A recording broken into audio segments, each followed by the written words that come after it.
What's up, everybody, and welcome back to Five Red Lights. My name is Jesse Finver, and with me, as always, Howard Goldberg. Howie, how we doing? We had a great weekend of racing, didn't we?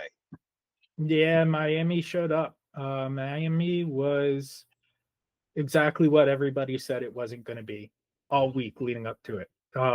Got so much flack in the lead up to the race that it's just a third American race just put in there just to appease the American sponsors, and they put it in the middle of a car park, and that's what all the Europeans are saying. And you know what? That was damn good racing, both the sprint and the feature race. Dude, there was chaos all throughout the sprint, and it was just a really great weekend of racing. I agree. I'm really happy with how things went. We talked about it last week where we were worried like this was I think the words I used was it was like the American Monaco, and you give me some pushback for that. I did. There's three DRS zones. I mean, but even the announcers were like making comments all weekend, being like, especially during the actual race itself, which we're gonna talk about plenty. But they were like surprised at the locations of where a lot of these overtakes were happening, that were not necessarily always in the DRS zones. There was just a lot of action. There was a lot of movement. There's a lot of early movement. Just a really great weekend. I'm excited to get into it. So I just want to kick it off real quick and get your thoughts on your absolute boy having one of, like, to this day, his best weekend as an F1 driver, Kimi Antonelli. He just with his best weekend and so said, far. "You guys can stop waiting for me to figure it out. I'm here." It was awesome. That sprint qualifying, just that was shocking. He hasn't been ahead of George in qualifying all season, and for him to do it in that manner was so impressive. And it was, I mean, it was that step that you needed to see from him, right? Mm-hmm. He'd shown pretty good race pace. And the knock on him was, if only he can start in the correct position, maybe he can do something and get serious points. He did that. He finally did that. I mean, he didn't come out of it with points. He got incredibly unlucky, but which was not his fault. In the position to start the races that he needs to be in, and you saw some of that. Maturity in the way that he raced. Didn't try to force it. He went wide, turn one with the sprint. Didn't try to force it with Max, with Oscar. And then in the pit, when Max was released unsafely, and that is 100% not on Max Verstappen. That is on Red Bull, which that's another discussion, how disastrous they've been this year in terms of sporting ways and pit stops. But they're normally like the best. They have the best. They're like, traditionally, since I started watching, they've had the best pit crew. They're lightning fast. And I mean, Max has got to be furious. Yeah, how it's been going. He said it right away as they made contact. Like, he was like, "Guys, come on." And it's got to be attributed to what I think is two main things, with obviously big underlying reasons behind them and other factors. But I think two of the key things are Jonathan Wheatley leaving the team, their sporting director, kind of oversaw all of the non-racing kind of aspects of the team. Wasn't necessarily their head of trackside engineering, but he was still involved with pit crew. And also one of their most senior mechanics in the garage, Callum Nicholas. He's kind of become a cult legend on social media, F1 social media. He retired after last season. So that is a huge leadership presence missing from the garage. And I mean, it having not been in a garage, I don't know the exact impact, but just knowing how I sports mean, and no, teams work, you you know the have to impact. assume, no, I don't. But you No, have but to no, assume just with teams and how sports work that somebody like that leaving the garage had to do something to them. so that's my point. Is that you watch sports, you know what leadership, and this isn't. They're not coaches, right? But you know what a good coach can do when it comes to attention to detail with other sports. And they're not coaches, but they are the leadership for the team. I And mean, it's a captain, not when a it coach. comes to pit crews, I mean, it's a lot of it's attention to detail. It's speed and fluidity. And again, I'm not an expert, but I know I have eyes. I know what I'm watching, and you know, it's a very stark difference between what we've seen in the past with Red Bull's pit crew and what we've seen this year, and they're just Yeah, not clean. aside from Max Verstappen, who now is holding them accountable? It's not Jonathan Wheatley, it's not Adrian Newey, it's not Callum Nicholas, it's none of them. And so they need to find that quickly. Yes, they do. Uh, and yet it still hasn't incredibly with how the last couple of years have gone. You know, you have high expectations for Max and Red Bull every single week, and it's very clear that Red Bull's car and their team just aren't the same, and yet Max is still just there every single week. So Yeah, what's up? absolutely. We're getting a little off track though. Back Yeah, to no, I like know. Yeah, what we were originally talking about, Kimi Antonelli and the maturity showed in that pit interaction of, if I try to make it into my pit box, my mechanics are going to get wiped out. They're going to be hurt. And yeah, it's going to absolutely wreck my race, but I need to just go straight and come back around. And that showed a level of maturity that forget about a rookie, forget about an 18-year-old rookie. A lot of drivers wouldn't have had that in the moment. They would have been focused on getting to their pit box. So that was incredibly impressive. Again, out qualified George on later on Saturday for the race on Sunday. Put it on the second row, P3, within a tenth of the pole. I mean, he showed up in a big way. it's been incredibly impressive. I mean, he's what, 18? Yeah. Yeah, like he's still going to school, right? Like he's his classmates are taking videos of him being like, shouldn't you like be practicing? Like, does he even have his driver's license yet? He does. Mercedes gifted him a special AMG, and in Italy, there's a law that on the first 3 years that you have your license, you're not allowed to drive cars above a certain horsepower. Mm-hmm. So legally, he's not allowed to drive that car in Italy. Yet he drives F1 cars on the weekend. So you know what he did? What did he do? He got his license, and I think it's San Marino, which doesn't have such restrictions.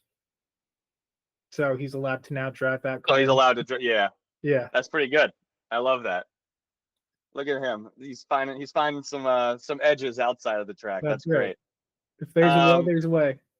If there's a will, there's a way. So yeah, sprint pole. He had terrible luck, but good for him getting back into the points, even after that disaster in the pits. And it was an incredibly exciting sprint race with the rain, Yeah, the I mean, strategy that you don't usually see in a sprint. no, that was fascinating. I mean, I think obviously the big story, Lando Norris wins in Miami again, thanks to a safety car. And it was kind of funny hearing all the drivers' reactions to that. Like some of them were just like, oh, again, Lando loves that safety car. And Oscar got out of the car. He's like, I guess I'm not buying any lottery tickets here in Miami. Yeah. It was, it showed a little bit of like character kind of from Paddock. Not that Oh yeah. it lacks that, Not that the paddock lacks character, but it was a fun moment. But yeah, like you said, the crossover from wet to dry, it was really exciting. We saw Yuki Tsunoda be the first car to take that switch, and he was down at the back of the field. It made sense for Red Bull, who was running. Were they running in second or third? I think he was running in third. To see if that was going to work. No, that was second. You might be right though. When it was time, and what happened was actually Ferrari saw what was happening with Yuki, and Lewis was the first one to make that jump onto the slick tires, and he ended up getting a podium out of it. And here we are talking about great strategy from Ferrari. I know. It's not very often. And then it didn't last long. It didn't last long. No, we can talk about that a little bit. But it was great. It was great. It was a great race, and yeah, I mean, Oscar deserved that win. But you know, listen, the rain, it adds an extra aspect to it. Yeah. And I'm not going to get upset about excitement, especially from a track that everybody was bashing. I found it funny. People were like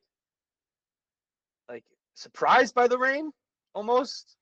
Like, it's Miami. Like, but rain as just Americans, it just happens. Right. I was sitting on my couch thinking, like, oh man, if ever a team wanted Logan Sargent in the paddock, if ever a team wanted Logan Sargent in the paddock, he would have been like, guys, it's gonna rain for like 10 minutes really hard. It's gonna stop, and it's gonna be beautiful the rest of the day.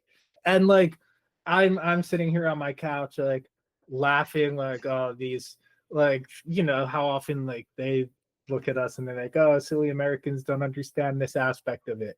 And like, I'm sitting here thinking, like, these European minds trying to wrap their heads around Miami weather is European mind can't comprehend Miami weather. Yes.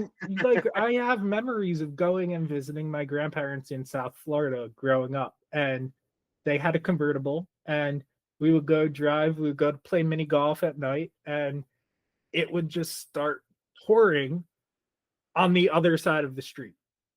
Yeah. And like side that we were driving on was not raining. It's just like Florida is just like weird like that. And F1 learned it this weekend. Yes. Listen, F1 fans, Florida is not just weird weather, it's just a weird place. So anytime there's a race in Miami, expect the unexpected. Yeah, we're just lucky Florida man didn't show up. Yeah. Speaking of the unexpected, just another pole. Yeah. For Max. God, I mean, it just keeps happening, dude. Like, it doesn't matter if the car's not good enough. Like, and he just keeps coming through. The difference was in the first sector too, and it's what I've been saying now for a few weeks about him. And it's not a secret. I'm not the first one to say it. I'm not claiming to be. It's what is known about Max Verstappen, his strength, and that is high speed corners. Max Verstappen is an absolute assassin in high speed, and it suits his driving style, the way he likes to turn in aggressively, the way he likes his car to be on a razor's edge. It just lends itself to just stealing time in high speed. And that's what he did. He banked a lot of time in the first part of the lap. And in the straights, you know, the Mercedes powered cars started coming back towards him. But he had built up enough buffer in that first sector, and also through that last part before the final straight, that he was untouchable. It's incredible too, because in that final lap, that qualifying lap that got him on pole, he had a bit of a mishap in the very beginning of that lap. He had a bit of a snap of oversteer, and they were like, if he pulls this off, like, what a championship Yeah. drive that would be. As he was like, coming through turn 2, right after that, they go, well, that's probably, there goes his lap, probably. Like, they yep. thought he was And then toast. he just, puts on the And best then, time and then what by happens? far. Purple sector 1, and you're just like, God dang it. There he I goes know. again.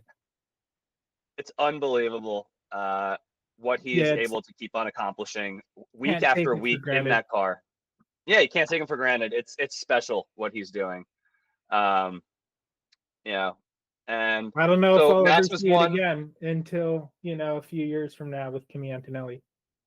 Oh, so Max was one, Lando two, Kimi three. Kimi gets on the second row, Oscar four, and the beginning of this race, just fireworks to start. Yeah. A lot of cars going into turn 1 at the same time. And the first 3 cars got there essentially at the same time. And there's just not room for that. Mm-hmm. Lando made another mistake. And I mean, it keeps on happening. And Oscar played it perfectly. He did. It's not, I mean, all right. So, like, was it a mistake or was it he just tried? He went for it and Max was just a bit faster? Because he got pushed off a little bit and he hit the curb, like not the curb, but like the stripes, like edge of the track. And yeah, he just didn't have any traction to drive out of the corner just because of where his tires were. That was racing. I mean, that really was racing. It was. Some people were unhappy with it, thought he was pushed wide, but that's just sometimes turn 1 is like that.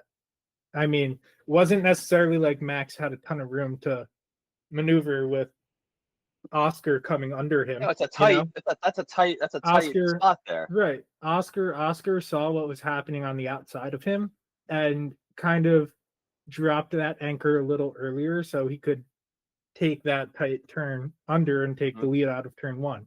And so it wasn't like Max really had a ton of room to just cut back inside across the track and leave Lando that space. Yeah. And Lando paid for it. Yeah. And dropped into what, 5th, 6th at the time? He dropped behind the Williams. He dropped into either 6th or 7th. Yeah. He dropped pretty far back because he just lost traction, like you said, and he couldn't accelerate the same way, and everybody else was already going full throttle. It was bad. I mean, he was able to recover. He didn't have trouble carving through the field until really he got to Max. That was the big trouble for him. Yeah, I mean, and you got to think it's unfortunate because Oscar pulled away big time by the time that Lando was able to pass Max. And at one point, Lando passed Max, and then Max passed him back, and then Lando passed him again. Although I think Lando conceded and gave up the spot because of the he in turn 11 he overtook off the track. Yeah, so he had to give it back, but then he gave it back going into turn 17 on that back straight, and then I think he got it back. It was either that lap or the next lap going into turn 1. Yeah, eventually he got it back in the right way. I don't think. And Max just used up his tires fighting both, because Max was also ahead of Oscar, and they had an incredible battle, which it was awesome to see both of them fight Max. Oh my God, that's the best racing I think that we've seen. For a few laps at a time. It was unbelievable stuff. It's the best racing we've seen all season, I think. Like between two drivers going head to head. Fantastic wheel-to-wheel stuff. It was unbelievable, and it was like 3 or 4 straight laps that they were going at it like that. And then, especially as the race developed, and you just saw the McLarens drive away at a second per lap, and you're like, oh my God, that was actually unbelievable stuff. The way that Max was able to keep both of them behind for 3, 4, 5 laps. I mean, and that's just championship. Like it's supreme defense. And that's why I say, even though Max finished P4 and almost 40 seconds behind the McLarens, he drove like an absolute champion. And part of the reason he finished that far behind both of them is because he destroyed his tires fighting them. He just had nothing left at the end of that stint, and that's when Mercedes that's when they made up all their time on him. And then George got really lucky getting a free stop, and I mean, he got a free stop, and George was so close. Both George and Leclerc were in pit lane as the VSC went green, and George had just come out of his pit box as it said, VSC is ending, and so close, like split second basically of him getting to the pit lane line where he can start going full speed is when it turned green. So I mean, if he was a second later coming into the pits, he comes out behind Max. I mean, it was incredible, and he drove a phenomenal final stint to keep Max from ever getting within his DRS range. So do you think Lando, it's so low-key that George podium this weekend. You're so right. Yeah. Do you think Lando could have potentially won this race if he was able to have passed Max earlier, like significantly earlier, like that we thought that he shouldn't have been able to do? It's just Max is just that good. It's not about Max. It's it's hard to say because he didn't totally do anything wrong, but it's really turn one again. You know? If he qualified, find a place to slot in. You know, it's not going to be easy. Ahead of Oscar. You might end up P3 instead of P2 or P1, maybe P4, but you're not going to be P6, and it's going to save you seconds in the race. And I mean, it is hard to get on Lando about this one, but it just like it sucked watching that. You just like turn one happens and it just was like again and again. You know, there goes his chance. We've been not trashing, but we have been getting on. We were because not of late. Oscar's been winning races, but earlier in the season we were like, listen, like Oscar, if you want to win, if you want McLaren to prefer you, like if you want the championship preference, you got to outqualify Lando because Lando is outqualifying him, and Lando consistently outqualifies Oscar, and Oscar finally started outqualifying him. You know, this week Lando outqualified Oscar. This was his opportunity to get that he won, that finish that he wanted. And that first turn really just was unfortunate. You know, I think that we're critical of Lando because we expect a lot out of him. It's because we see the talent. And when he makes mistakes, when we make mistakes, we'll criticize. And when bad luck happens or something that's not really fully in his control, like this week, you know, I'm not going to trash Lando for how this race happened. Well, he ended up in P2. And it's not because we don't like him. It's disappointment. I love Lando. I'm a McLaren guy. Better. Yeah, we expect better. Absolutely. So, you know, tough for Lando. You know, good for Oscar. And at the same time, it's right. Yeah. At the same time, it's the contrast of the fact that Oscar, except for that one moment in Australia where he went off in the wet, you can't really find any other mistakes he's made this year. And I think it's really that contrast that highlights it. I think that's 100%. At this point he's now won 4 of 6 races, and you're starting to feel like, shit, he's dominating this season. Yeah, and he's just been incredibly impressive. It's been a lot of fun to watch him, to be honest. And I don't know, it's just we came into the season thinking this is Lando's time to shine, and it's just been a lot of fun seeing the unexpected, which is not to say that we didn't expect Oscar to be good. It's just we didn't expect him to be beating Lando consistently, and that's what he's been doing. So I think this is going to be a really good race, like for the World Drivers' Championship. And I think Lando is gonna, win a couple of races coming up soon, and Oscar is gonna win a couple of races, and it's gonna be back and forth. I mean, what's the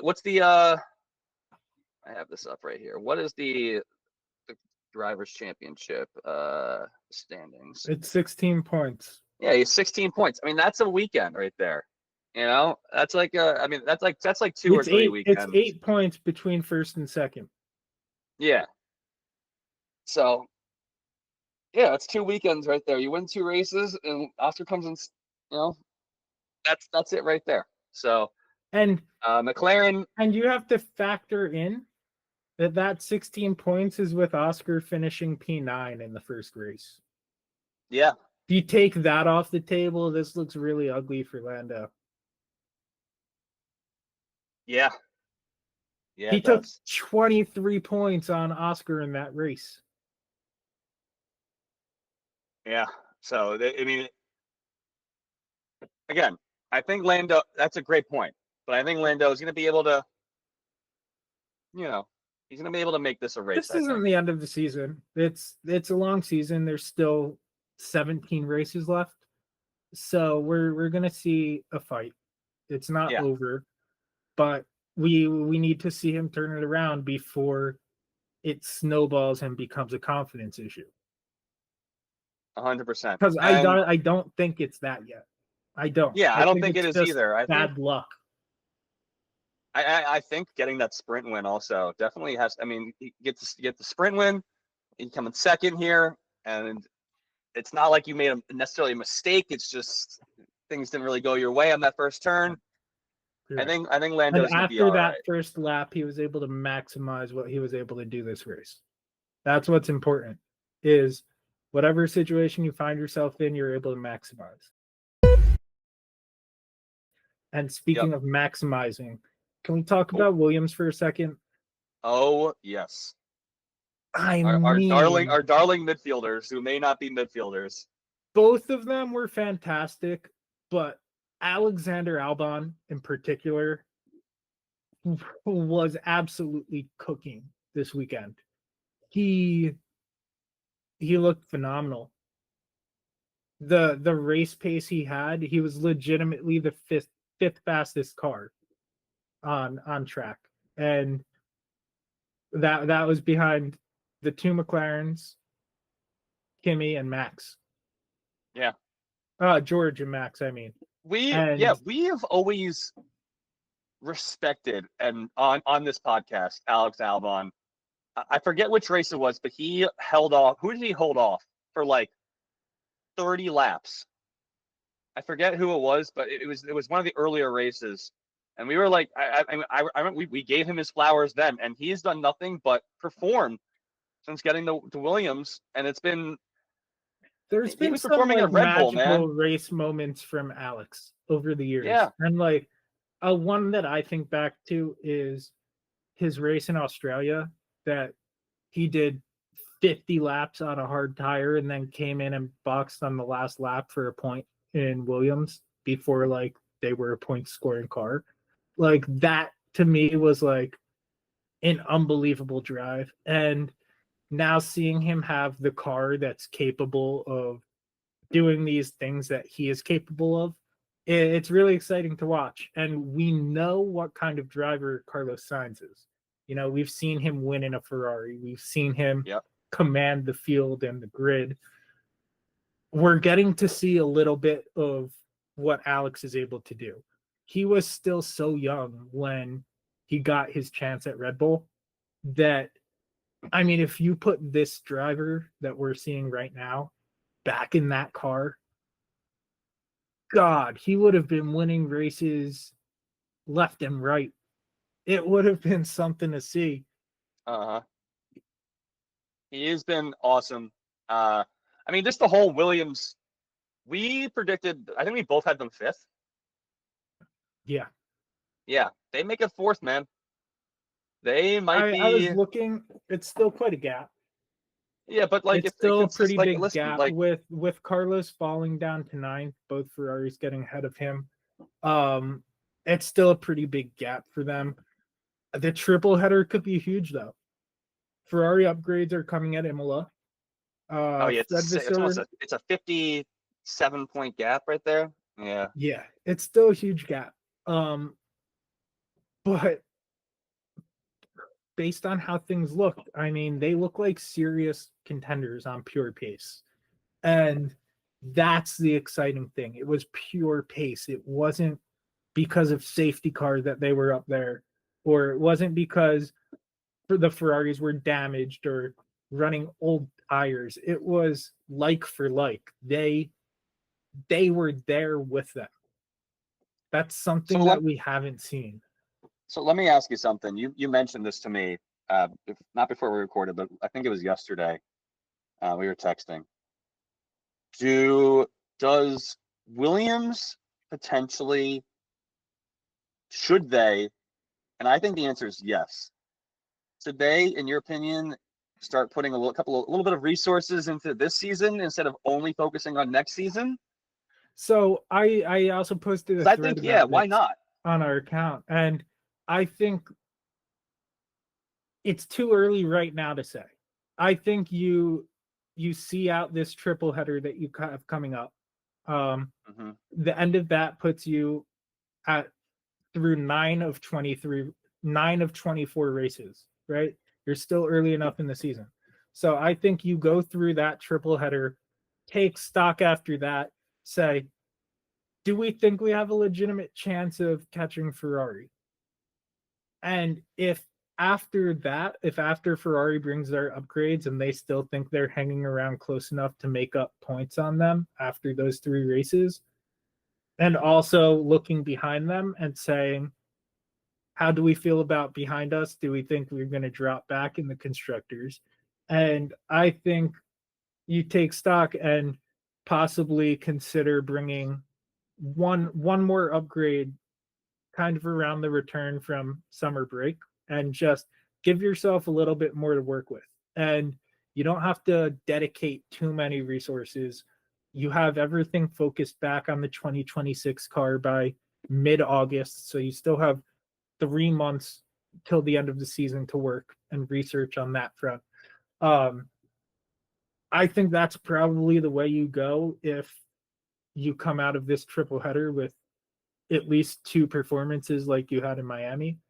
I think it's going to be really hard to not do that. Why not? Like, why not just do a little bit this season? I think a successful season for Williams is obviously 5th place. Yes, that's why they wouldn't. An ultra successful season is catching Ferrari, but I think that the thing that I want to see, and I think it's entirely possible. I mean, there's anything can happen, but they have the pace. They can get a podium this season. I genuinely think that is not an unrealistic. I'm not expecting them to win a race. They would need crazy good luck. But like a 3rd place, like there's so many races. I mean, in Baku. Yeah. I think so. Look out for them in Baku. I think it's not. I think it's not out of the realm of possibility. It might be a little too late in the season nowadays. Let me do a little search and find out when that is this year. But Baku I think is going to suit them. All right. Well, we'll have to keep an eye on that. But I loved what we saw from Williams. And it's been really encouraging. I've always liked watching them. I've always liked rooting for them. They've just kind of been like not really relevant since I started watching. And this is like the first year where we're like, all right, like Williams, how about it? It's really great. So I'm happy with how things have been going for them. It's the first time since Valtteri Bottas drove for them that they've been good. No, this is great. It's been really great. Speaking of Valtteri Bottas, potential team for him is Cadillac. They were in Miami this weekend. So what went on with Cadillac this weekend? So a lot of people were expecting a driver reveal. Unfortunately, a lot of people were disappointed. No driver reveal. No Sergio Perez in sight. but they did reveal their logo, their team colors, showed off like a sleek little video, get people going. Yeah, they kind of just made their introduction to the sport. Said this is our brand. This is what we're gonna look like. We're excited. Yeah. It's good to have. It's gonna be great to have another American team. That's kind of disappointing that we didn't get any driver reveal, but it's slow. I have some patience. Slowly but surely, we'll get some stuff out of Cadillac. It'll be great. All right. Any You know what I other noticed thoughts? today that was interesting? What'd you notice? There's this guy that I hadn't ever heard of that I kept seeing on the grid, and with like key F1 figures. So I looked into him. He's the guy that basically bought Andretti Motorsport from Michael Andretti and helped get the deal over the line. Mick Schumacher's following him on Instagram. How much we? I How mean, much it's we buying into the? probably nothing, but I'm gonna stir the pot. Hey, listen. I am all for Mick Schumacher getting back into the mix. I think that he got kind of hosed his last time out, so I I think would like it'd to be see great. him in the Haas team featuring Ayo Komatsu as team principal. I think that would have been so different. Yeah. Anyway, yeah. You know what was different also? What was different? Look at all these segues. Oh my god. I know you're look at you. Look at me making all this progress. The pre-race Lego parade. Have you ever seen the drivers happier than when they were driving Oh no. around in Lego cars? Oh, it was so amazing. It was awesome. I absolutely loved it. And More of that, please. I'll it's take one at really every race. incredible how they were able to like put that stuff together. I mean, they're incredible engineers, and it's just Legos. I mean, Did you so they see the just built it? video of BTS? No, I haven't seen. They had a team of like 26 engineers working on that for like months, dating back to last summer. And it took like 40,000 bricks for each car or something. It was ridiculous. But yeah, there were like tweets about it. It was an incredible operation. It was like a whole factory. And what was it at Lego World that they built them? No, they did it in like Switzerland or something. It's I like some love it. secret factory in Switzerland. Amazing. I love that Lego has a secret factory in Switzerland. Like that's just like a thing. That's so I'm incredible. assuming it was commissioned by F1, the whole factory thing. Yeah. I didn't read that in depth. I just saw a big factory, lots of engineers working on it for many hours. Well, that's pretty cool. All right. I want to give you the floor here because you've been fired up about a certain topic for the last 24 Why don't hours. you The way that I introduce it haven't. for us? What news So, led to this? all right. So, for the last couple of weeks, there's been rumors surrounding Jack Doohan and whether or not he is going to keep his seat. And it's all but confirmed at this point that he is not going to be keeping his seat. And Alpine has decided to move to Franco Colapinto, I believe. And it's going to be a new FC42? driver for Alpine. And did they announce what race? What race this is? Is it the next race? Is it? It's already confirmed and everything. Imola. And so, Howie, I have not seen you this fired up about anything in sports like this in quite a while. So The floor is yours, my friend. Lay it all out there. So first to start off, this was leaked last week. This was leaked. One of Colapinto's sponsors from Argentina was caught on a hot mic speaking to a TV station saying that Franco Colapinto was replacing Jack Doohan starting from Imola, which is not this coming weekend, the next weekend. There's a week off. Almost immediately, the Alpine machine put in motion. They squashed it. They said that's absolutely not true. Jack Doohan is our driver for the foreseeable future. That's not changing, and we are committed to backing him. Which, I mean, you wouldn't expect anything less from a team. That's what you expect somebody to say when a driver is under contract. I don't think anybody believed it when they said it. I don't think anybody's that stupid at this point.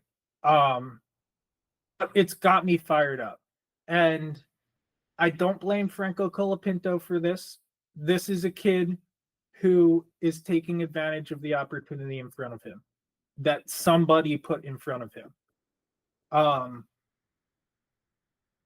It wasn't his idea. I'm sure it wasn't his idea to have another team pay millions of dollars to get him from Williams just to have him sit as a reserve driver, So I'm sure he'd rather be driving.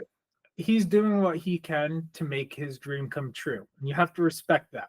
It's Alpine here that's the problem. Alpine, over the last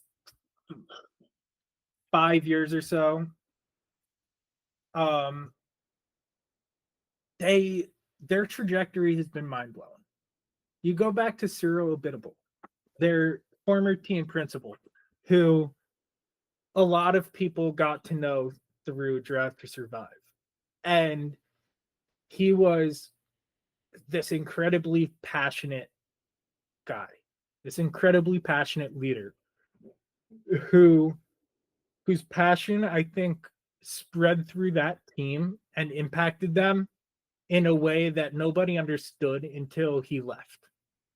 And he's the one who recruited Daniel Ricciardo to that team. And really, that it was working with Carlos Sainz the year before and then Daniel Ricciardo that really pushed this team forward and made them a contender to be the best of the rest on the grid. And that was something that they perennially did for a few years when you think about it. What was it? Daniel Ricciardo finished like P5 or P6 in the championship in a Renault. Yeah, totally normal. Like, and then in 2020, January 2021, it's announced that Cyril is departing the team.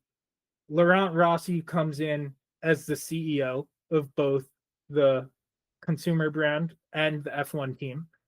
And they announced Davido Brivio as the person who's going to oversee the F1 team. Not a team principal officially, but he's overseeing the F1 team.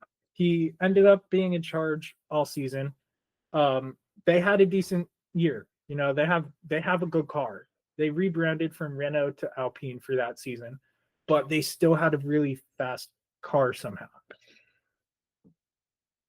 They survived that year, I think, finishing P5 in the championship, a good year for them.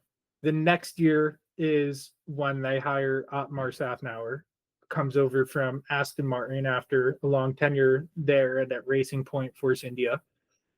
And this is a guy that gets F1. And they had a concrete 5-year plan to get to where they wanted to go. And he's their principal. 22, I think they finished P5 again, or maybe even P4 that year. And then in 2023 is when they started off the year, got that podium in Monaco. Literally every weekend was fighting to be the best of the rest, fighting for 6th, 7th, 8th on the grid at the end of the race. And it's announced that he's leaving the team at the end of the race weekend in Belgium. Both him and Laurent Rossi.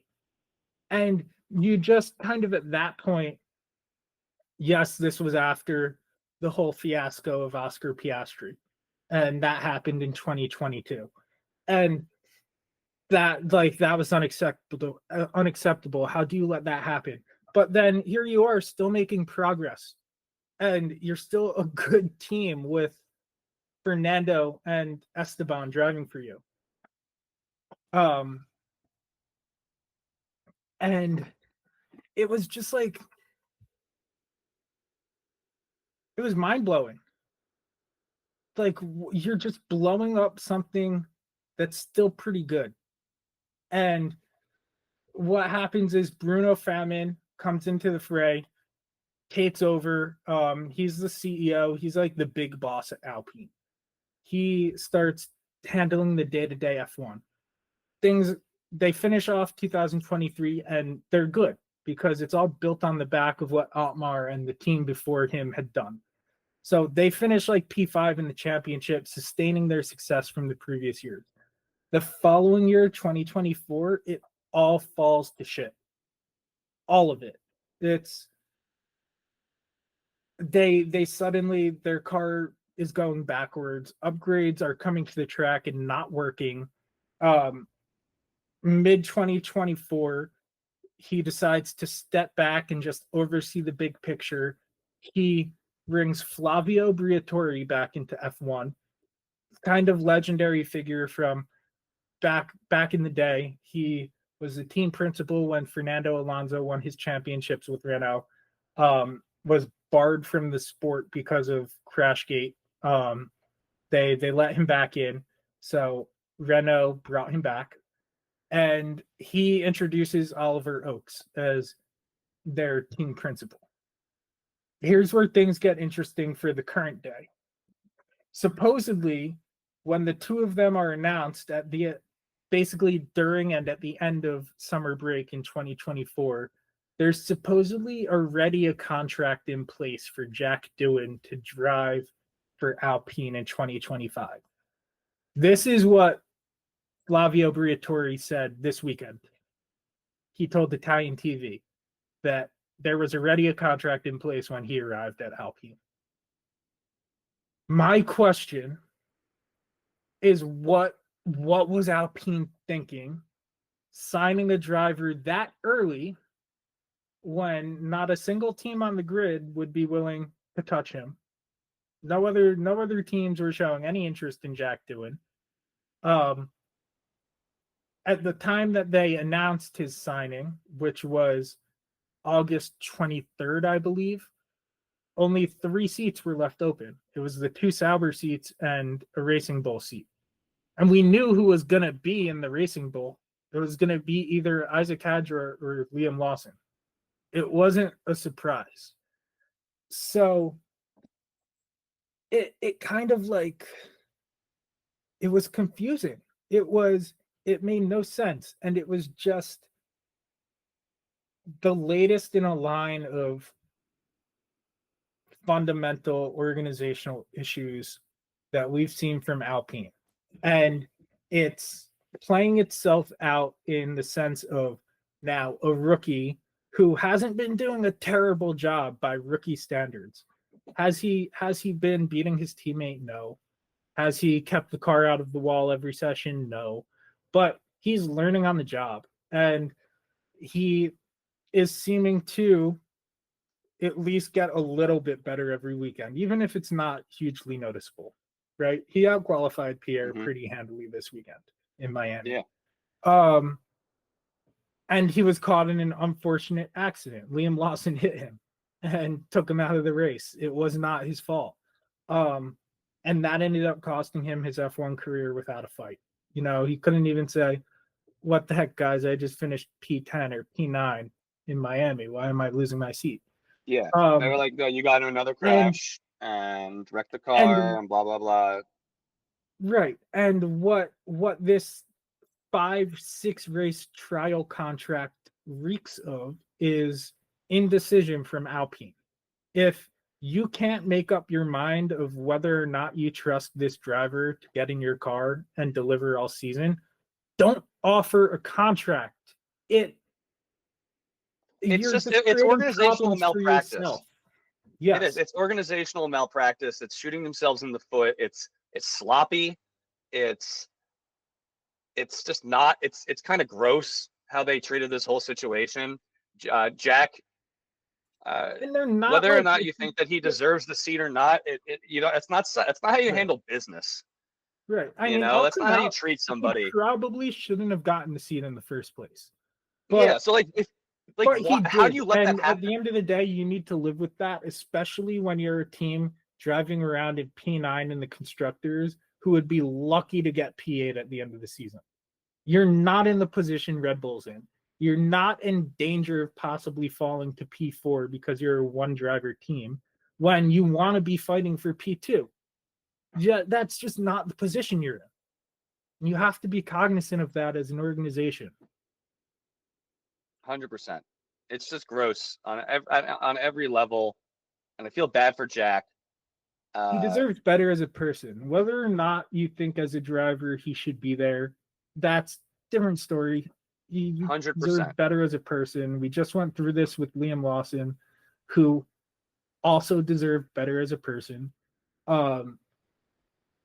Alpine has had to turn off comments on their social media when it comes to posts involving Jack. Yeah, I mean that's what happens when you do somebody dirty.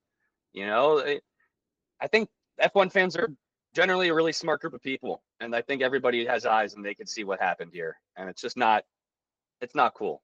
So it was just for how great of a weekend it was. It was just like not. It just felt like a gross way for the weekend to end. Yeah.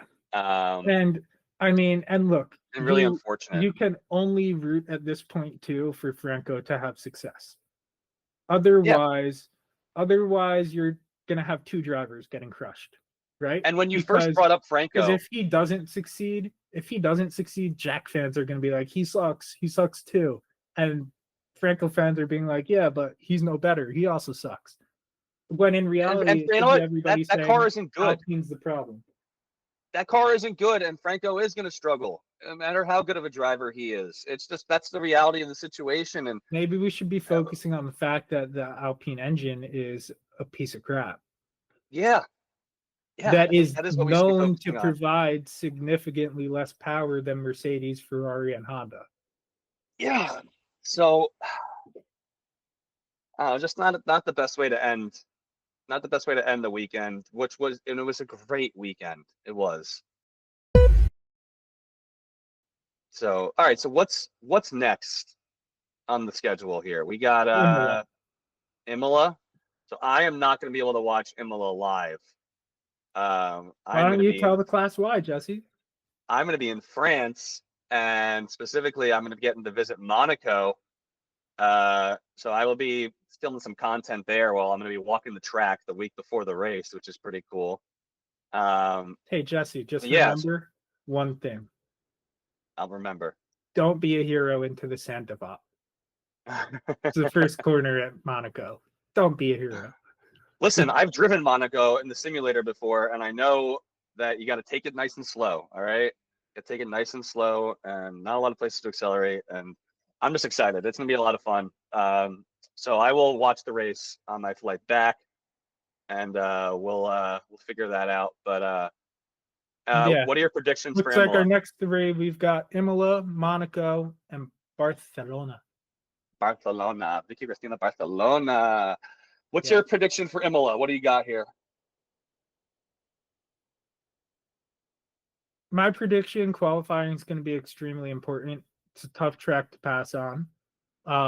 It's just got that one long DRS straight on the pit straight, and it's a pretty narrow old school track, built for cars of yesteryear. So it's going to be hard to get around people on this track. I think it's going to obviously favor the McLarens because of qualifying pace, and Max Verstappen, you can't count him out. I would not be surprised to see him on pole. Ferrari says they're bringing upgrades. Last week, it was said that they were major upgrades. This week in Miami, Fred has tried to tamp expectations down a little bit, said that they're minor upgrades here, and then they'll be bringing more minor upgrades in the future. It's hard to see Ferrari challenging for podiums right now in a full race distance, but at the same time, they're going home to Italy, so it's hard to really count them out. Somehow, it feels like they always find a little bit of magic when they race in Italy. So, it's their home soil engine mode. So, yeah, we'll see what happens there. they could end up putting in just a blinding lap in qualifying. Yeah, just the home crowd cheering them on.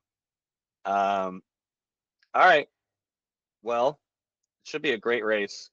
It's what do they call it? It's the Bastion of Speed, or am I No, mixing that's it up with something Monza. else? Monza, Monza yes, is the Temple of Speed. the Temple of Speed. Why do I say the Bastion of Speed? I don't know why. Oh, no. That's a good one. They should call something the Bastion of Speed. Maybe we call Austin the Bastion of Speed. Something ridiculous. You Okay. just said it. That's like when you were last week. You were like, yeah, that's the fast one. That's the fast American race. All right. Any final thoughts?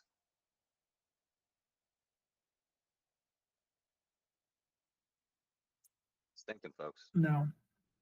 No final thoughts. All right. That's it for us, guys. Thank you so much. We'll be back. We will be back next week. No, not the week. We will not be back next week. We'll be back the week after. Don't And we'll have lie a to double our episode. audience. Yes. And Howie, you can maybe, if you want to put something out there, do a little post wrap, like maybe do like an Instagram live or a Or Threads watch live or along. something. Yeah, watch along. Yeah, I like that. So, all right, folks, that's it for People us. get to Thanks see again for my watching. strategic mind work in real time. That's right. All right, guys. Thanks for watching. Thanks for listening. We'll be back soon. Peace. Peace. Forza Ferrari.